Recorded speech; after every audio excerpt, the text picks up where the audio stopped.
दोस्तों चलिए आज की वीडियो शुरू करते हैं। दोस्तों वीडियो शुरू करने से पहले मैं आपको एक बात बता दूं कि आपने अभी तक हमारे इस चैनल को सब्सक्राइब नहीं किया हो तो नीचे पर आपको ग्रेट बटन में सब्सक्राइब करके लिखा रहा होगा, इसके पर क्लिक कर लीजिए और साइड में नोटिफिकेशन बेल भी आएगा, उसको भी क्लिक कर लेते हैं कि आपको मिल सके हमारे अगले वीडियो की नोटिफिकेशन सबसे पहले और आप कुछ नया नया सीख सके।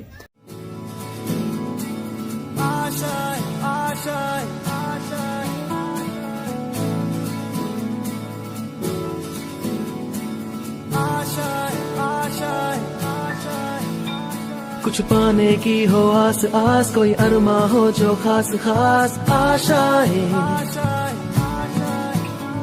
हर कोशिश में हो बार बार करे दरियाओं को आर पार आशाएं,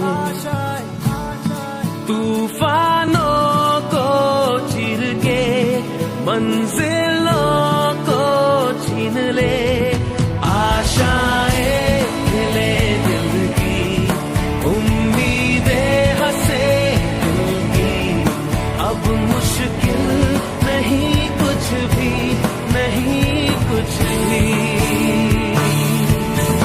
आशाएं ले दिल की। गुड मॉर्निंग विद्यार्थी मित्रों, ધોરણ 12 સાયન્સ જેની અંદર આપણો બાયોલોજી ચેપ્ટર, બાયોલોજી સબ્જેક્ટ અને ચેપ્ટર નંબર 13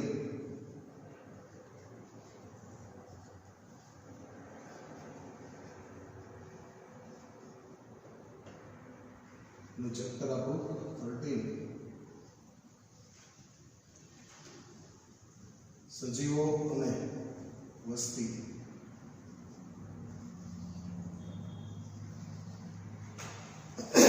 વિદ્યાર્થી મિત્રો, આ જે ચેપ્ટર છે એ ચેપ્ટરની અંદર આપણે કઈ રીતે સજીવો જે છે એ સજીવો ભેગા મળીને વસ્તી બનાવે છે અને વસ્તી બનાવ્યા પછી સજીવો જે છે એ કઈ રીતે એકાબીજા ઉપર આંતરક્રિયા જે છે એ આંતરક્રિયા કરે છે એના વિશે આ ચેપ્ટરમાં આપણે અગાઉના લેક્ચરોમાં ઘણું બધું શીખી ગયા।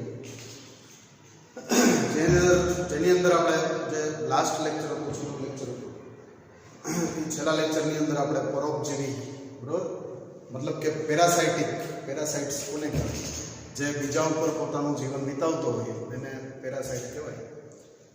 એના વિશેની માહિતી જે છે એ આપણે આના અગાઉના લેક્ચરમાં ઓલરેડી જાણી ચૂક્યા છીએ। હવે આજનો જે આપણો લેક્ચર છે એ લેક્ચરની અંદર આપણે આગળના જે મુદ્દાઓ છે એ મુદ્દાઓને ચર્ચવાના છે। તો આવો જોઈએ કે આ ચેપ્ટર જે આપણું 13મું જે છે એના હવે બસ છેલ્લા લેક્ચરો છે થોડા, કારણ કે હવે આ ચેપ્ટર જે છે અહીંયા સમાપ્ત થવા એવું છે। તો એની અંદર કયા કયા મુદ્દાઓ બાકી રહી ગયા છે એને આપણે વ્યવસ્થિત રીતે જોઈએ, એને લાઇન બાય લાઇન આપણે સમજીએ અને એમાંથી ખાસ કરી અને MCQમાં શું IMP છે અને નાના પ્રશ્નની અંદર શું IMP છે એ આપણે જોઈએ, બરાબર। તો માટે બધું જ કામ તમારું એક બાજુ મૂકી અને પ્યોરલી અહીંયા લેક્ચરમાં ધ્યાન આપજો, બરાબર। તો એના વિશે આપણે બધી માહિતી જે છે સજીવ અને વસ્તી બધી માહિતી જે છે આપણે મેળવીએ।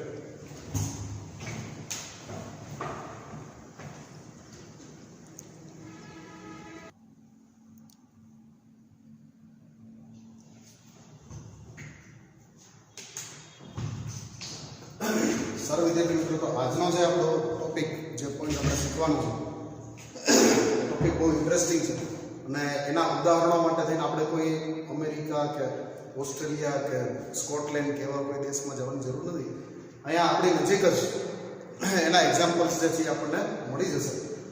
આજનો પોઈન્ટ જે છે આપણે સમજીએ, આજનો મુદ્દો જે છે એનું નામ છે સહભોજિતા, જેને ઇંગ્લિશમાં કોમેન્સાલિઝમ, COMMENSALISM, કોમેન્સાલિઝમ તરીકે ઇંગ્લિશમાં ઓળખવામાં આવે છે। વિદ્યાર્થી મિત્રો, ઘણી બધી વખત છે ને આપણું જે માઇન્ડ છે એ જરા જુદી રીતે કામ કરતું હોય, અહીંયા સહભોજિતા શબ્દ આવે એટલે તમને કદાચ એમ થતું હશે કે સાથે ભોજન કરવું, પણ એવો એનો અર્થ નથી થતો।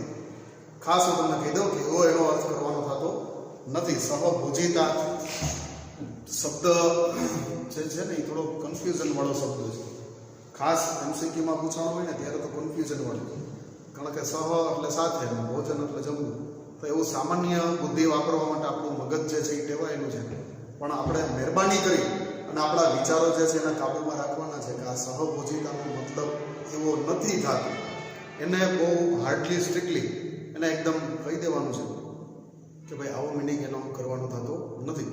સહભોજિતા જે છે એ સહભોજિતામાં +0 વાળો સંબંધ જોવા મળે.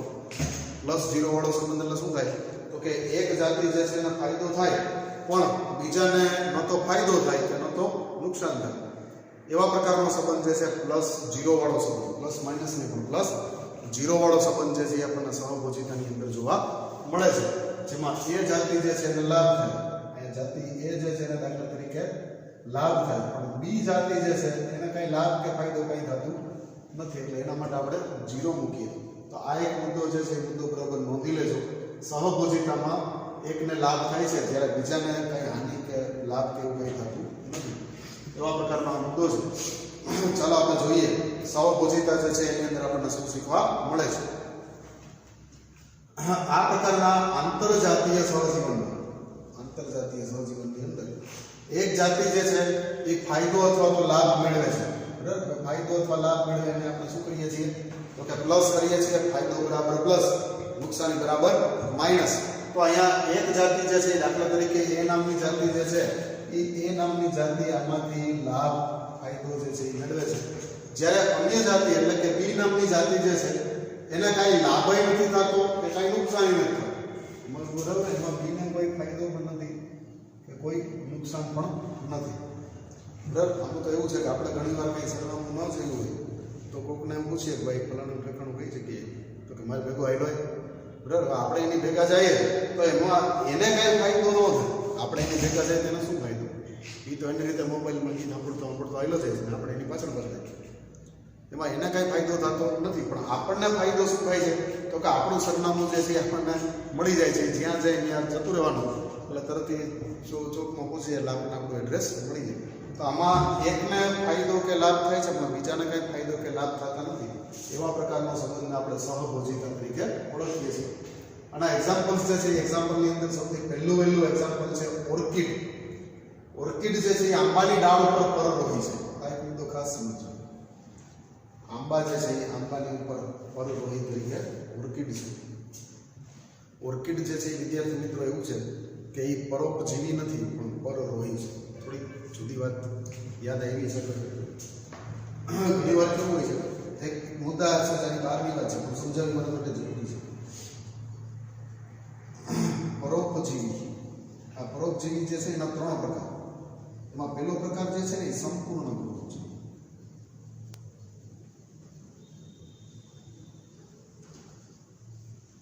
સો એ 100% પરોપજીવી. બરાબર, જેમ કે અમરવેલ જે છે એ સંપૂર્ણ પરોપજીવી. બરાબર, અમરવેલ જે છે એ જે યજમાન ઉપર બેસે એ યજમાન માથે રહેવાનું, લોજિંગ હોલ્ડિંગ બધું ફ્રી, બધું રહેવાનું એની માથે અને ખાવાનું એનું જ ખાવું. બરાબર, તો એ 100% એને આપણે પરોપજીવી કહીએ. અચ્છા, એક બીજું એક છે અપૂર્ણ પરોપજીવી.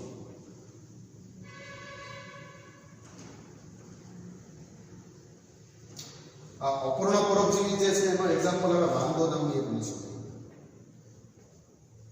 આ વાંદો નામની વનસ્પતિ જે છે ને એ એના મૂળ જે છે એ જમીનમાં નથી હોતા, એ ઉગે છે બીજી વનસ્પતિ ઉપર, પણ બીજી વનસ્પતિનો અંદર પોતાના મૂળ જે છે એ બીજી વનસ્પતિના પ્રકાંડમાં પોતાના મૂળ અંદર દાખલ કરે છે, પણ અંદર એને તૈયાર કરેલો ખોરાક જે છે એ નથી લેતો.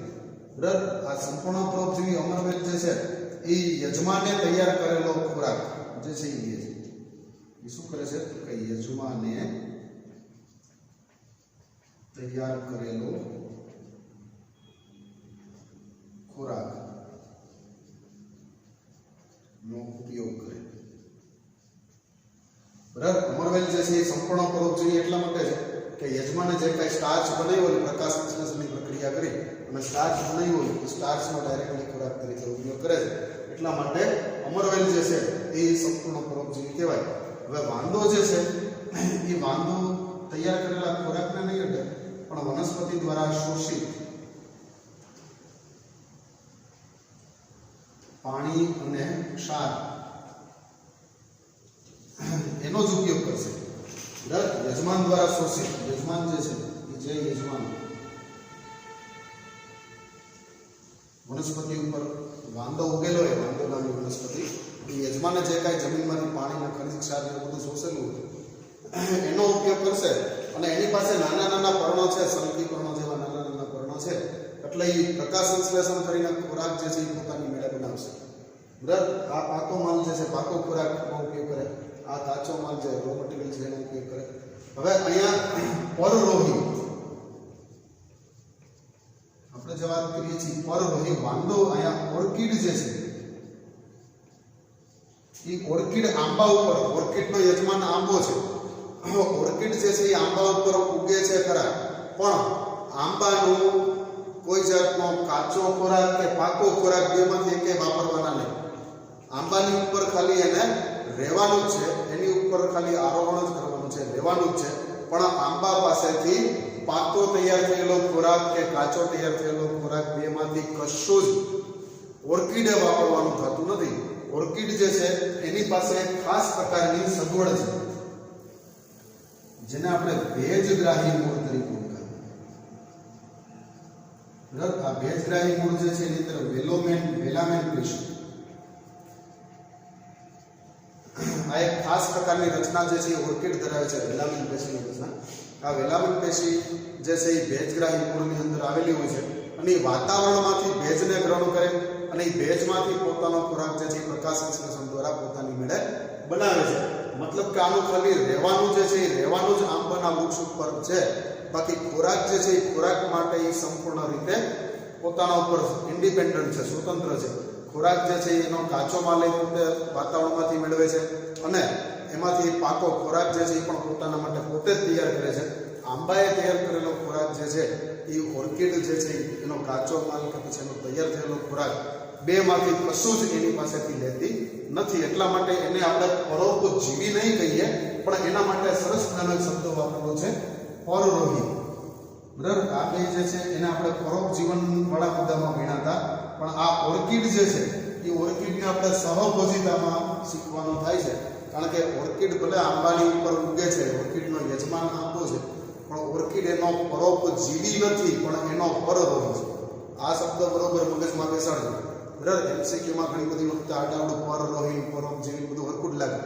બરાબર. જ્યારે 1 કલાકમાં 50 એમસીક્યુ આપણે જોવાના હોય ને, ત્યારે 1 મિનિટમાં 1 એમસીક્યુ વાંચતા હોય તો ત્યારે ઉતાવળમાં આપણે ક્યાંક ક્યાંક પરોપજીવી પરરોહી બે હરખા જેવી કરના ખોટી તો એ માર્ક જતો રહેશે. એટલે મહેરબાની કરી અને 1 મિનિટ માટે મગજમાં સ્ટ્રાઇક કરજો. આજે મુદ્દો મેં તમને શીખવાડ્યો છે એ મુદ્દો બરોબર ફરી પાછો વિડીયો જે છે એને 1-2 વખત રિપીટ કરી અને જોઈ લેજો. સંપૂર્ણ પરોપજીવી જે છે એ અમરવેલ છે. અમરવેલ એટલા માટે છે કે યજમાને તૈયાર કરેલો ખોરાક જે છે એ જ યુઝ કરે છે, પોતે કોઈ જાતની માથાકૂટ ઝંઝટ કરતી નથી. યજમાનના પ્રકારની અંદર પોતાના મૂળ અંદર ઉચાડી દેવાના અને યજમાને જે ખોરાક તૈયાર કરેલો હોય સ્ટાર્ચ એનો જ ઉપયોગ ડાયરેક્ટલી કરી લેવાનો. એ અમરવેલી કામ કરે છે. અપૂર્ણ પરોપજીવી વનસ્પતિ જે છે એ વાંદો છે, જેની અંદર નાના નાના સલકી પર્ણ આવેલા હોય છે અને યજમાને તૈયાર કરેલો ખોરાક ગ્રહણ કરવાની બદલે યજમાનમાંથી કાચો મટીરિયલ, રો મટીરિયલ, એનું પાણી છે, ક્ષાર છે, ઓલા જમીનમાંથી મેળવેલા બધા સોળ છે, એનો ઉપયોગ કરી અને નાના નાના પર્ણ દ્વારા પ્રકાશ સંશ્લેષણ કરીને પોતાની મેળે ખોરાક બનાવે છે. જ્યારે ઓર્કિડ જે છે એ આ બેમાંથી એક એમાં પરોપજીવનમાં નથી આવતું, પણ પરરોહીમાં આવે છે. ઓર્કિડ ભલે ઉગે છે આંબા ઉપર, પણ આપણે એમ નહીં સમજી લેવાનું કે એ આંબાનું ખાતો હશે. બરાબર. તો આંબામાંથી ખોરાક માટે એના ઉપર ડિપેન્ડેબલ નથી. એ ખોરાક સ્વતંત્ર રીતે એની પાસે ખાસ પ્રકારની વ્યવસ્થા ભેજગ્રાહી મૂળ છે. આ ભેજગ્રાહી મૂળ દ્વારા હવામાંથી ભેજ શોષણ કરે છે અને પછી એમાંથી પોતાનો ખોરાક જે છે એ બનાવે છે. તો આ એક મુદ્દો જે છે એ મુદ્દો બરોબર યાદ રાખજો. સારું. એના પછી બીજું એક્ઝામ્પલ આપેલું છે બાર્નેકલ્સ. બાર્નેકલ્સ કે જે વહેલ માછલીની પીઠ ઉપર રહે છે. બરાબર. બાર્નેકલ્સ તમે નેટની અંદર ફોટા સર્ચ કરજો, એની અંદર વહેલની પીઠ ઉપર આમ થર જામી ગઈ હોય, જેમ ટાંકાનું શેવર જમી ગયું એમ થર જામી ગયું એવું તમને દેખાશે. એ બાર્નેકલ્સ છે. આ બાર્નેકલ્સ ભલે વહેલની પીઠ ઉપર રહે છે, પણ વહેલના શરીરમાં કોઈ જાતની માથાકૂટ કરતા નથી. એમાંથી કોઈ કાચો માલ કે પાકો માલ કે કશું લેતા નથી. બરાબર. એ પોતાનો ખોરાકનો પોતાની રીતે ખાલી રહેવા માટે જ વહેલનું પીઠ જોઈએ છે. આ બે જે છે ઓર્કિડ ને આંબો જે છે એ ખાલી રહેવા માટે જ જોઈએ છે, એનું કોઈ ખોરાક એને જોતો નથી. એ જ રીતે બાર્નેકલ્સ જે છે એ બાર્નેકલ્સને ખાલી સ્થાન તરીકે એટલે કે રહેવા માટે થઈ અને કોની જરૂર પડે છે તો કે વ્હેલ માછલીની પીઠની જરૂર પડે છે. બાકી એના ખોરાક માટે તો એના બે દે આર ઇન્ડિપેન્ડન્ટ. ખોરાક જે છે એ પોતે પોતાની મેળે મેળવી લે છે અથવા બનાવી લે છે. આ બંને ઉદાહરણો જે છે એ બંને ઉદાહરણોની અંદર ઓર્કિડ અને બાર્નેકલ્સ એ બેને લોકેશન એટલે રહેવા માટે સ્થાન મળે છે વગર ભાડાની જગ્યાએ, વગર ભાડાનું મકાન. બરાબર. એ ખાલી રહેવા માટે ભાઈ અને કોના ઉપર આધાર રાખે છે તો ઓર્કિડ આંબા ઉપર આધાર રાખે અને બાર્નેકલ્સ છે કોના ઉપર આધાર રાખે તો વહેલની પીઠ ઉપર આધાર રાખે. પરંતુ આંબો કે વહેલને કોઈ નુકસાન કે ફાયદો થતો નથી. આંબો જે છે એ આંબા ઉપર ઓર્કિડ રહે તો આંબાને શું કહે તો કાંઈ. અચ્છા, વહેલ જે છે એ વહેલની પીઠ ઉપર બાર્નેકલ્સ રહે તો બાર્નેકલ્સને શું ફાયદો? કાંઈ. સોરી, વહેલને શું ફાયદો? કાંઈ. બરાબર. બાર્નેકલ્સને રહેવા માટે સ્થાન મેળવ્યું એનો ફાયદો, પણ વહેલને એમાં કંઈ ખાસ ફાયદો થતો નથી. તો આ રીતે અહીંયા યજમાન જે છે એ યજમાન માટે આપણે સિમ્બોલ રાખીશું 0, પરંતુ જે એ જાતિ જે છે એના માટે આપણે સિમ્બોલ રાખીશું પ્લસનો. પરરોહી જે છે એના માટે આપણે સિમ્બોલ રાખીશું પ્લસનો. એટલે અહીંયા ઓર્કિડ અને બાર્નેકલ્સને તમારે પરરોહી કહેવાના છે, એને તમારે પરોપજીવી કહેવાના થતા નથી. આ એક મુદ્દો ખાસ ધ્યાનમાં રાખજો. સારું. એના પછીનું એક સરસ મજાનું બહુ ક્લાસિકલ એક્ઝામ્પલ જે તમારા ઘરની આજુબાજુ તમને જોવા મળે. આંબો તમારા ઘરની આજુબાજુ જોવા મળે. તમને આ લેક્ચર ચાલુ કર્યો ત્યારે એક સરસ મજાની વાત કરી, ભાઈ આજે આપણે સ્કોટલેન્ડ કે અમેરિકા કે ઓસ્ટ્રેલિયા નથી જવું, આજે આપણે અહીંની જ વાત કરવી છે. આપણી આજુબાજુ આપણને જે દેખાય છે એની જ આપણે વાત કરવી છે. તો આંબો જે છે આપણી આજુબાજુ આપણને દેખાય છે એનું ઉદાહરણ જોઈએ. એક બીજું એક્ઝામ્પલ આપણે જોઈએ. તૃણાહારી પ્રાણીઓ જેમ કે ગાય છે, ભેંસ છે, એવા બધા પ્રાણીઓને ચરવવા માટે થઈને ધણની અંદર આપણે મોકલીએ અને એક માણસ જે છે આખું ધણ લઈને આજુબાજુનું જે વનપ્રદેશ જ્યાં ઘાસના મેદાનો હોય ત્યાં એને લઈ જાય અને આ બધા પ્રાણીઓ જે છે એ ઘાસ કરતા હોય છે. તો આ પ્રાણીઓ જ્યારે ઘાસ ચરે છે ત્યારે એની આજુબાજુ એક ખાસ પ્રકારનું પક્ષી જે છે એ પક્ષીને ઇંગ્લિશમાં જેને અર્ગેટ કહેવામાં આવે, પણ ગુજરાતી ભાષાની આપણે વાત કરીએ તો ઓલી બગલી તમે કદાચ જોઈએ છે, સફેદ કલરનું પક્ષી જે ભેંસની ઉપર બેઠું હોય કે એની આજુબાજુ આટા મારે. બરાબર. અચ્છા, આ પક્ષી જે છે ને આપણે જાતિ નંબર A લઈએ અને ગાય ભેંસ જે છે ને આપણે જાતિ નંબર B લઈએ. તો અહીંયા આપણે સહભોજિતા શીખીએ છીએ એટલે આમાં જાતિ નંબર A જે છે એને ફાયદો થાય પણ B ને કોઈ ફાયદો કે નુકસાન ન થાય. બરાબર. ચરતા પ્રાણીની આજુબાજુ જે અર્ગેટ નામનું પક્ષી, બગલા જેવા પક્ષીઓ સફેદ કલરના નામની જાતિઓ તમે જુઓ છો, તો આ બધા પક્ષીઓ જે છે આજુબાજુમાં ચરતા હોય છે, આજુબાજુમાં બેઠા હોય છે. હવે જ્યારે આ ગાયો ભેંસો મતલબ કે તૃણાહારીઓ જે છે એ ઘાસમાંથી ખાવા માટે થઈને મોઢું ગોળ ફેરવે તો એના કારણે આજુબાજુનું ઘાસ હલે એટલે ઘાસમાંથી ઝીણી ઝીણી જીવાત નીકળે. બરાબર. પ્રાણીઓના હલવાથી અથવા એનું મોઢું હલાવવાથી ઘાસ જે છે એ ઘાસમાંથી નાની નાની જીવાત ઉડે. આ જે જીવાતો છે એ જીવાતો અર્ગેટ પક્ષીનો ખોરાક છે.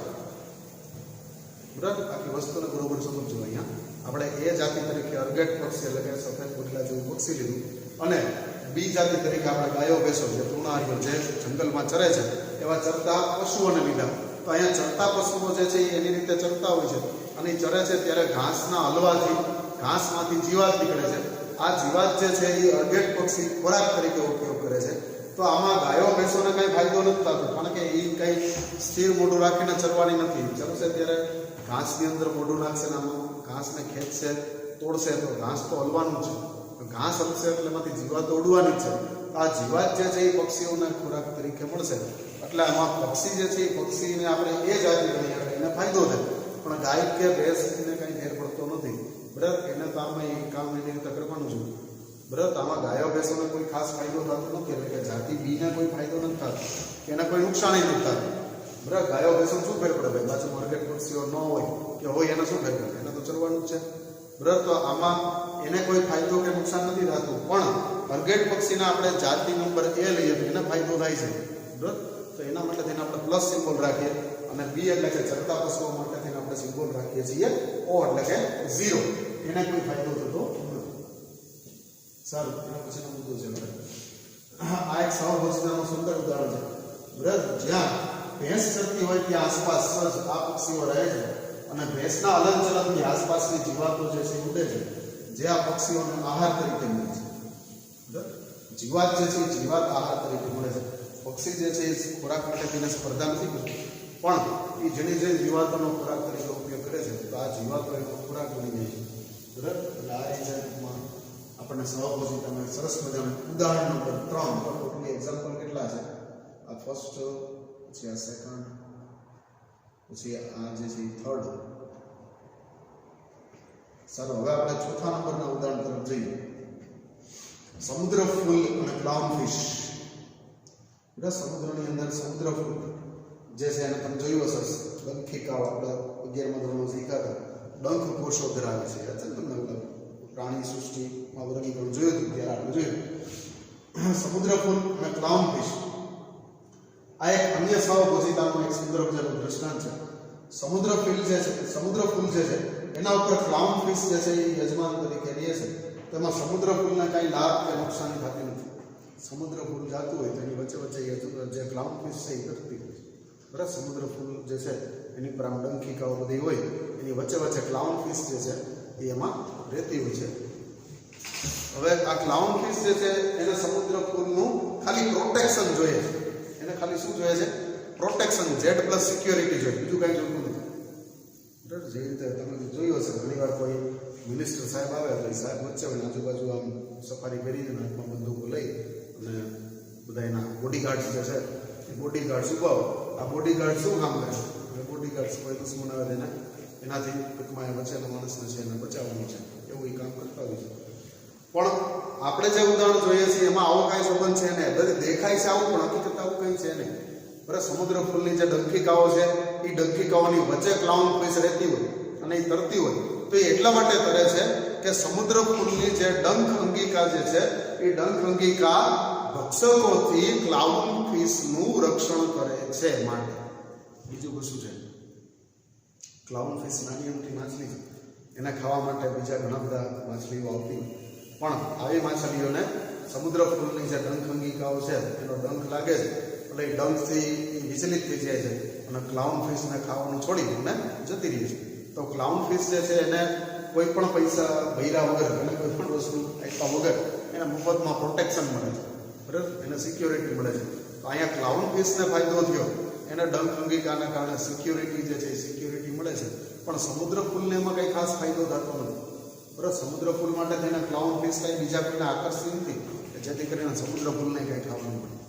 બરાબર, તો આ પ્રકારનું જે ઉદાહરણ છે એ ઉદાહરણમાં સમુદ્ર ફૂલ જે છે એને આપણે જાતિ બી લઈએ તો એના માટે આપણે 0 સિમ્બોલ કરીએ, પણ ક્લાઉન ફિશ જે છે એને આપણે જાતિ એ તરીકે લઈએ અને એના માટે આપણે પ્લસનો સિમ્બોલ જે છે અહીંયા મૂકીશું.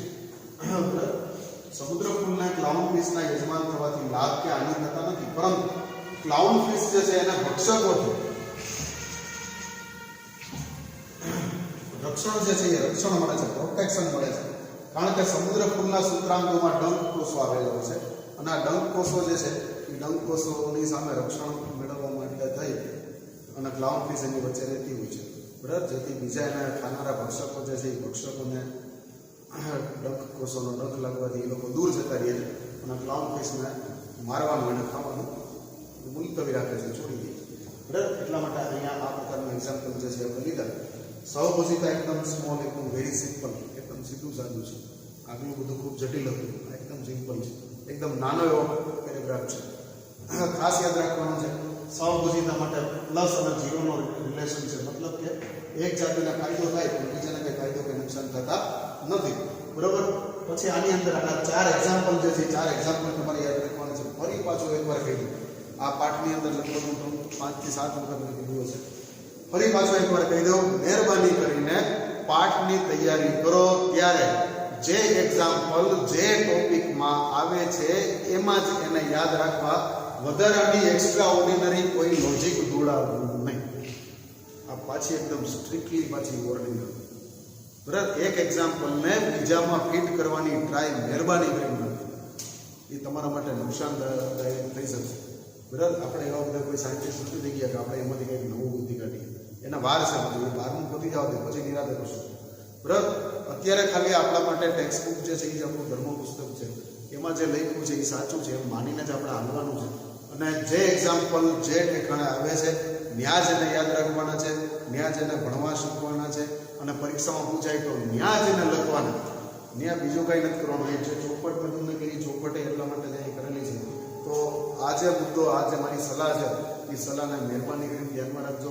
આખો પાઠ વાંચતી વખતે ઘણી વાર છે ને આપણું મગજ આપણી જૂની જાણકારી હોય ને એ આપણને હાઇલાઇટ્સ કરે, આપણને કંઈક ઇન્ડિકેટ કરે કે આવું તો અહીંયા એવું હતું, અહીંયા એવું હતું, અહીંયા. પણ એ બધું એક બાજુ મૂકી દો. અત્યારે આમાં શું લખ્યું છે એ સાચું છે, બરાબર? એમ જ મગજમાં રાખી અને આ પાઠની તૈયારી જે છે એ તૈયારી વ્યવસ્થિત રીતે આપણે કરવાની છે. સારું, આશા રાખું છું કે આ મુદ્દો તમને સમજાઈ ગયો હશે. બોર્ડ ઉપર જે કંઈ લખ્યું છે એમાંથી જે અંડરલાઈન કરેલા વર્ડ છે એ બધું વ્યવસ્થિત રીતે તમારા ચોપડાની અંદર લખી લો, એમાં અંડરલાઈન કરી લો, જેથી કરીને એક્ઝામ વખતે આપણે રીડિંગ કરવામાં આપણને ફાયદો થાય, બરાબર? આના પછીનો જે મુદ્દો છે એ મુદ્દો આપણે હવે શીખવા જઈ રહ્યા છીએ.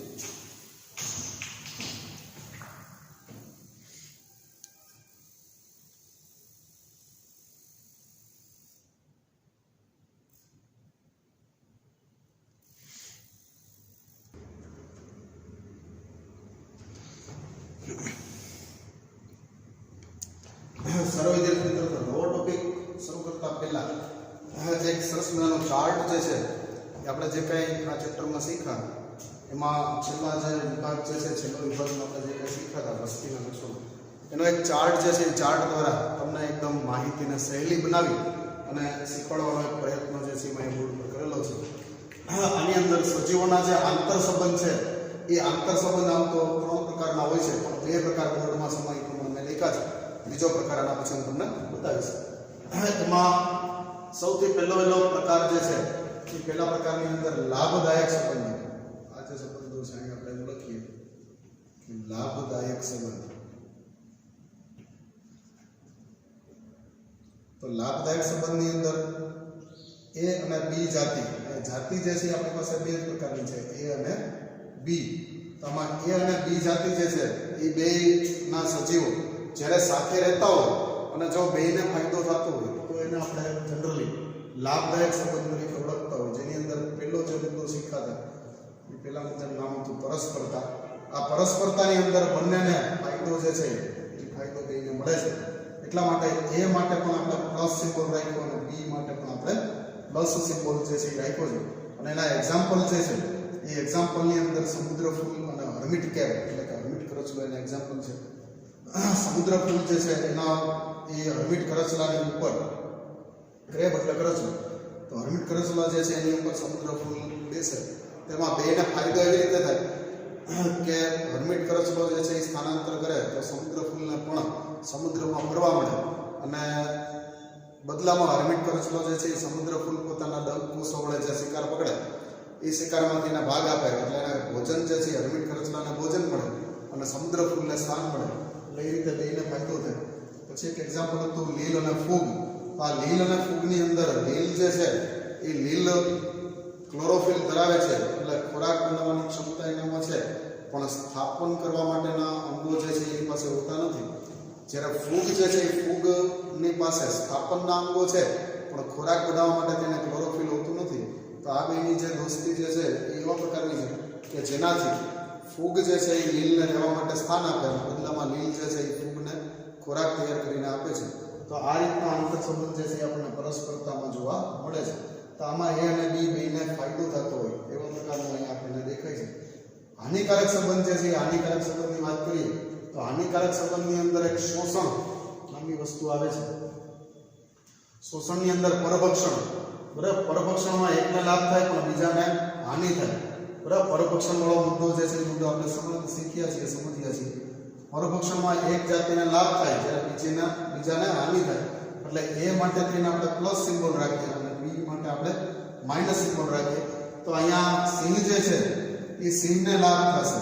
જંગલની અંદર જે સિંહ રહેતો હોય એને લાભ થાય, પણ એની સામે હરણ જે છે એનો તો જીવ જાય છે એટલે હરણને માટે નુકસાન થાય. તો સિંહ માટે આપણે પ્લસ સિમ્બોલ રાખીએ, જ્યારે હરણ જે છે એના માટે આપણે માઇનસ સિમ્બોલ રાખીએ. તો આ રીતે એકને લાભ થાય પણ બીજાને નુકસાન જાય, બરાબર? તો એ પ્રકારનો સંબંધને આપણે પરભક્ષણ કહેતા હોઈએ છીએ. ત્યાર પછીનો એક સંબંધ છે પરોપજીવન. પરોપજીવનની અંદર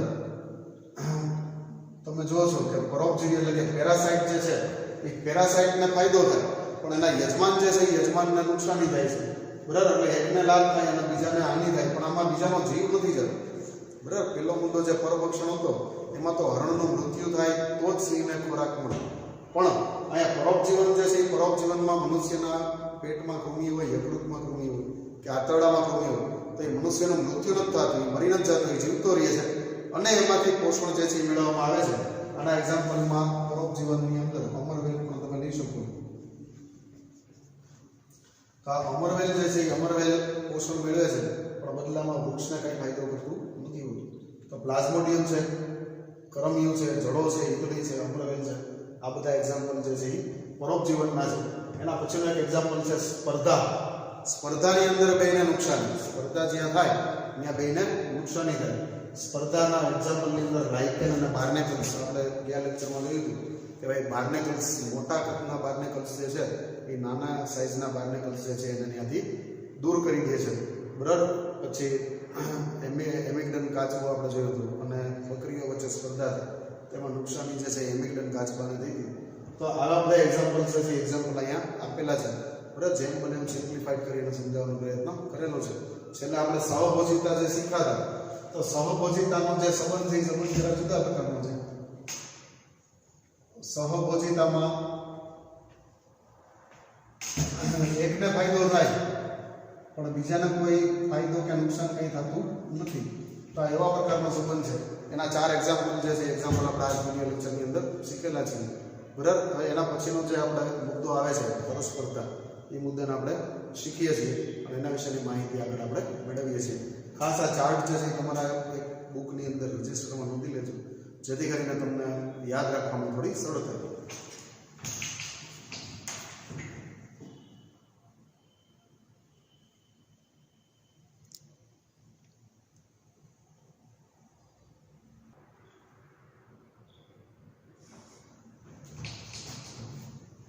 સરળ વિદ્યાર્થી મિત્રો, તો આપણો એક નવું જે મુદ્દો છે, નવો પોઈન્ટ છે, નવો ટોપિક છે. નવા ટોપિકની અંદર સહોપકારિતા એટલે કે મ્યુચ્યુઅલિઝમ, MUTUALISM, મ્યુચ્યુઅલિઝમ, એ મુદ્દો જે છે એ મુદ્દો આપણે આજે ભણવા જઈ રહ્યા છીએ. એક સ્પેલિંગ છે મ્યુચ્યુઅલ, બરાબર. ઘણી વાર તમે ટીવીમાં જોતા હશો મ્યુચ્યુઅલ ફાઇનાન્સ, મ્યુચ્યુઅલ ફંડમાં તમે રોકાણ કરો છો, ઘણી વાર જાહેરાત થાય છે. એક શબ્દ છે મ્યુચ્યુઅલ. આ મ્યુચ્યુઅલનો મતલબ થાય સમજદારી. મ્યુચ્યુઅલ જે છે એ મ્યુચ્યુઅલનો મતલબ શું થાય છે? સમજદારી. એક સમજદારીથી કામ લેવાનું છે, બરાબર. સમજદારીનો મતલબ શું થાય કે જ્યારે બી જાતિ જે છે એ જાતિ ઉપર કોઈ સ્થાન માટે કે પછી ખોરાક માટે આધાર રાખતી હોય તો બી જાતિની કંઈક ફરજ આવે છે, કંઈક નાની અમથી એની એક જવાબદારી આવે છે, ફરજ આવે છે કે એ જાતિને કંઈક ઉપયોગી થવું, બરાબર. પોતાની જેવી ક્ષમતા. અહીંયા એવું નથી કે ભાઈ એ જાતિમાંથી વધારે લાભ લઈએ છીએ તો એટલો જ લાભ સામો બી જાતિ આપે, એવું જરૂરી નથી. પણ માઇનોર ફાયદો કરે તો પણ ક્યાં વાત છે, તો પણ એને ફાયદો થઈ શકે એમ છે. તો આવો કંઈક સંબંધ જે છે એ સંબંધ આપણને આપણું જે મ્યુચ્યુઅલિઝમ એટલે કે સહોપકારિતા જે છે એ સહોપકારિતા નામના ટોપિકમાં આપણે અહીંયા શીખીશું. સહોપકારિતાનો જે ટોપિક છે જોઈએ આપણે. આ આંતરક્રિયાથી પરસ્પર ક્રિયા કરતી બંને જાતિ જે છે એ બેને ફાયદો થાય એટલા માટે આપણે અહીંયા સિમ્બોલ લખીશું. એ માટે પણ પ્લસ અને બી માટે પણ પ્લસ. અહીંયા બે માટે પ્લસ પ્લસ સિમ્બોલને આપણે મૂકીશું કારણ કે આમાં બંને જાતિ જે છે એને ફાયદો થતો હોય છે. એના એક્ઝામ્પલ તરીકે લાઇકેનનું એક્ઝામ્પલ એને લીધેલું છે. લાઇકેન જે છે એ ફૂગ અને પ્રકાશ સંશ્લેષણ કરતી લીલ અથવા તો પછી સાયનોબેક્ટેરિયા, બરાબર, લીલ અથવા સાયનોબેક્ટેરિયા વચ્ચેની સહોપકારિતા જે છે એનું પ્રતિનિધિત્વ કરે છે. ફૂગ જે છે એ ફૂગની અંદર ફંગસ જે છે એની પાસે એવા પ્રકારના અંગો છે, સ્થાપક અંગો છે, એની પાસે કવક જાળ, તમને ખબર હોય તો ફૂગ જે છે એ ફૂગનો દેહ, આ બધું આમ તો 11નું વર્ણન છે. ફૂગના દેહને કવક કહે છે, જે તમે 11માં વર્ણન ભણી ગયા છો. એની પાસે કવક હોય, કવકમાંથી કવક સૂત્ર હોય. કવક સૂત્ર જે છે એ સૂત્ર ભેગા થઈને કવક જાળ બનાવે, બરાબર. આ કવક સૂત્ર જે છે એ કવક સૂત્ર એવા પ્રકારના અંગો છે કે જેનાથી એનું સ્થાપન જે છે એ સ્થાપન શક્ય બને છે. ફૂગ જે છે લાઇકેન જનરલી જે જગ્યાએ વાતાવરણ એકદમ ખૂબ શુદ્ધ હોય ને ત્યાં જ લાઇકેન થાય. લાઇકન ઇઝ એન ઇન્ડિકેટર, એક ઇન્ડિકેટર છે. કોઈ જગ્યાએ પ્રદૂષણનું લેવલ ખૂબ નીચું હોય ને તો ત્યાં જ તમને લાઇકેન જોવા મળે. પ્રદૂષણવાળા પ્રદેશમાં તમને લાઇકેન્સ જોવા મળતી નથી. એ સહજીવન છે, બેનું ભેગા જીવે છે. લીલ અને ફૂગ એ બે સાથે એમાં રહેતા હોય છે. હવે ફૂગ જે છે એ ફૂગ પોતાના સૂત્ર વડે જે પથ્થર છે અથવા તો કોઈ વૃક્ષ છે તો એની ઉપર પોતે જો સ્થાપિત થાય છે, એના સૂત્રો વડે એમાં સ્થાપન કરે છે. એની પાસે સ્થાપનના અંગો છે ફૂગની પાસે, પણ ફૂગનો પ્રોબ્લેમ એ છે કે એની પાસે ખોરાકનું સંશ્લેષણ કરતા અંગો નથી. ફૂગ જે છે એ ફૂગની પાસે સ્થાપન કરતા અંગો છે, એની પાસે સૂત્રાંગો છે, કવચ સૂત્ર છે, પણ કઈ રીતે ખોરાક બનાવવો તો એ ખોરાક બનાવવા માટે થઈને જે ક્લોરોફિલ ને એવું જોઈએ એવું કશું એની પાસે છે નહીં. કારણ કે ફૂગ જે છે જનરલી વ્હાઇટિશ કલરની હોય, એની પાસે એવા કોઈ અંગો હોતા નથી કે જેથી પોતાનો ખોરાક પોતાની મેળે મેળવી શકે.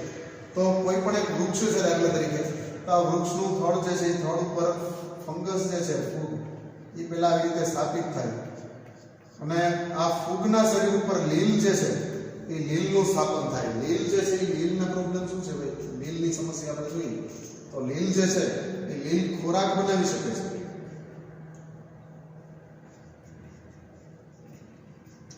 ખોરાક બનાવી શકે પણ સ્થાપિત થઈ શકતી નથી.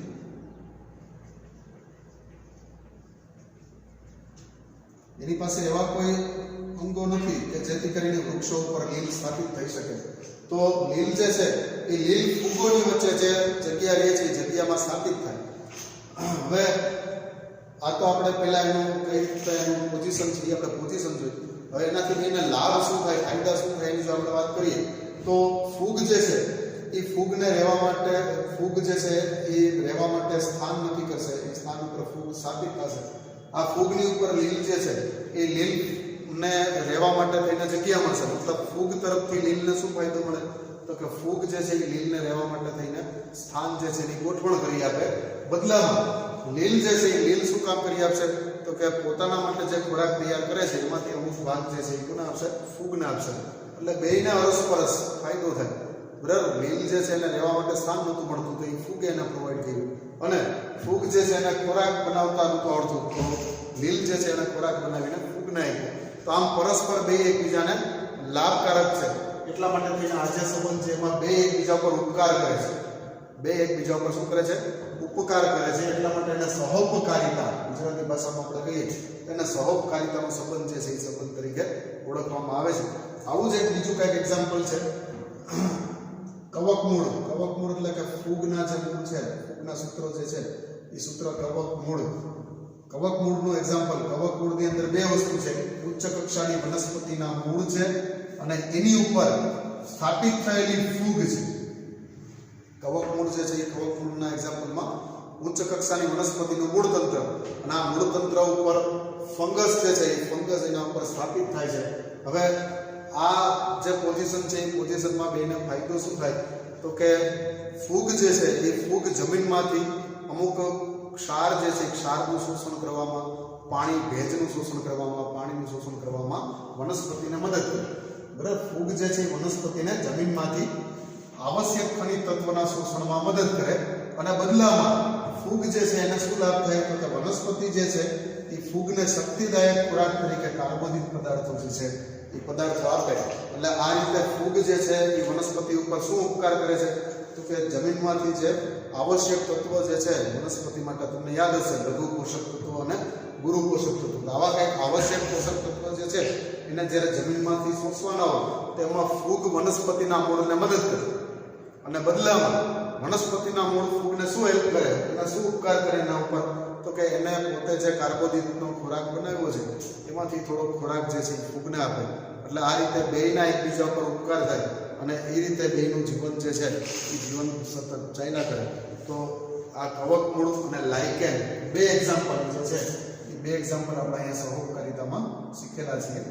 એમાં પહેલું એક્ઝામ્પલ જે હતું એ આપણું હતું લાઇકેન, અને બીજું જે એક્ઝામ્પલ છે એ છે કવકમૂળ. તો બે એક્ઝામ્પલ જે છે બે એક્ઝામ્પલ બહુ વ્યવસ્થિત રીતે સરસ રીતે તમે સમજી લેજો.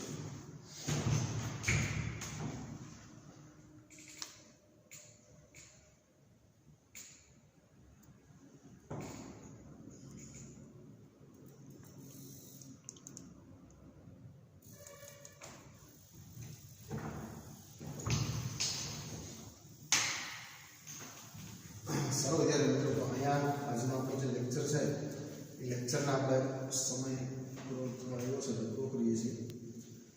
ખાસ આજનું જે ડેઇલી વર્ક જે છે ડેઇલી વર્ક લખી લેજો.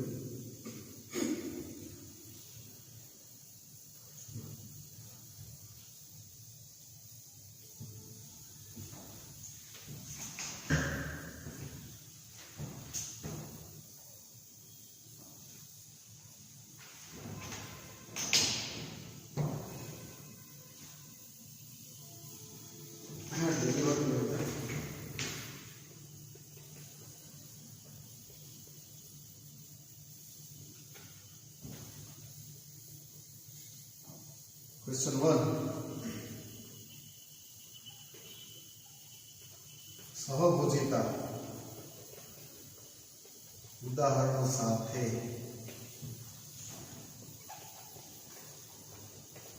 સમજાવો. બરાબર, સહભોજિતા જે છે સહભોજિતા જે છે એ ઉદાહરણ સાથે સમજાવો. Question number 2. લાઇકેનના ઉદાહરણ થી સહોપકારકતા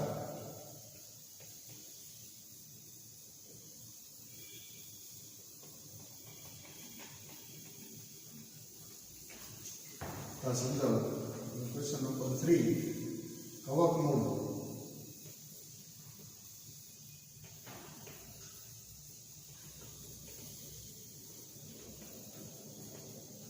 કવકમૂળમાં સહોપકારિતા સમજાવો. વિદ્યાર્થી મિત્રો, આજના ખાલી 3 ક્વેશ્ચન જે છે તમારા ડેઇલી વર્કમાં તમારે કરવાના છે. પ્રશ્ન નંબર 1 છે સહભોજિતા જે છે એ ઉદાહરણ સાથે તમારે સમજાવવાની છે. પ્રશ્ન નંબર 2 ની અંદર લાઇકેનનું જે ઉદાહરણ છે એ ઉદાહરણ દ્વારા તમારે સહોપકારિતા જે છે સહોપકારિતા બરાબર એને તમારે સમજાવવાની છે. પ્રશ્ન નંબર 3 ની અંદર કવકમૂળ જે છે એ કવકમૂળની અંદર સહોપકારિતા કઈ રીતે કામ કરે છે એના વિશે સમજાવવાની છે. મુદ્દો જે છે એ મુદ્દો આપણો અહીંયા ભલે અધૂરો છે, આવતા લેક્ચરમાં આપણે એ મુદ્દાને પૂર્ણ કરીશું. પછી એક નવો ચેપ્ટર જે છે એ નવા ચેપ્ટરની આપણે શરૂઆત કરીશું. તમને ઓલરેડી ખ્યાલ હશે કે આપણા જે ફૂલ કોર્સ જે છે એમાંથી 4 ચેપ્ટર જે છે એ 4 ચેપ્ટરને ઓમિટ કરેલા છે, બાદ કરેલા છે. બરાબર, 16 ચેપ્ટર હતા એ 16 ચેપ્ટરમાંથી 4 ચેપ્ટર બાદ કરી નાખ્યા છે અને 12 ચેપ્ટર ભણવાના છે. એમાંથી ઘણા બધા આપણે ચાલી ગયા છે, હજુ ઘણા બાકી છે. પણ એકદમ ઇઝીલી, એકદમ શાંતિથી દરેકે દરેક ફેક્ટર, દરેકે દરેક મુદ્દાને આપણે બરોબર રીતે સમજી વિચારી અને એમાંથી કયા જગ્યાએ MCQ નીકળે એમ છે, કઈ જગ્યાએ 2 માર્ક વાળો પ્રશ્ન, કઈ જગ્યાએ 3 માર્ક 4 માર્ક વાળા પ્રશ્ન નીકળે એમ છે, એનો બધો વિચાર કરી અને વ્યવસ્થિત રીતે આપણે સિલેબસ જે છે સિલેબસને આપણે આગળ ચલાવીશું. અને જેમ બને ખાસ ચોકસાઈ જે છે એ ચોકસાઈનું આપણે અહીંયા ખાસ ધ્યાન રાખીશું. કોઈ જગ્યાએ કઈ વસ્તુ કહેવાની ભૂલાઈ ન જાય એનું ધ્યાન રાખી અને અમે તમને માંગીએ છીએ. અને સાથે સાથે અમારી તમારા પ્રત્યેની અપેક્ષા એટલી છે કે તમે પ્રોપરલી આ જે કંઈ વિડીયો લેક્ચર્સ મૂકીએ છીએ એ વિડીયો લેક્ચર્સને તમે એકદમ ફૂલ્લી કોન્સન્ટ્રેટ થઈ પૂરેપૂરા એની અંદર તરબોળ થઈ અને એને જોવો.